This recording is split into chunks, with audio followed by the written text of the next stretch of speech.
Milestone স্কুলের ওই বাচ্চাদের মা বাবা প্রতিদিন স্কুলের গেট পর্যন্ত বাচ্চা দিয়ে যায়, প্রতিদিন স্কুলের গেট থেকেই বাচ্চাদেরকে নিয়ে যায়।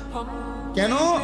রাস্তায় যেন অ্যাক্সিডেন্ট না হয়, এই জন্য অভিভাবক স্কুলের গেটে দিয়ে গেছে, এখান থেকেই আবার নিয়ে যায় যেন রাস্তায় কোনো অ্যাক্সিডেন্ট না হয়। দিলের মধ্যে মা বাবার এটা, স্কুলের গেট পর্যন্ত যদি ভিতরে ঢুকায় দিতে পারি তা ভিতরে নিরাপদ, আবার এখান থেকে নিয়ে যাব যাতে রাস্তায় কোনো বিপদ না হয়। আর শাজিমের মালিক আল্লাহ, তিনি যেন বলে না বান্দা, মূলত আমি নিরাপদ রাখলে নিরাপদ, আমি নিরাপদ না রাখলে নিরাপদ না।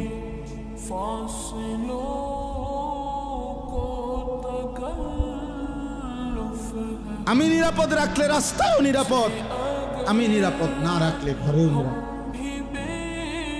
কি ভাই?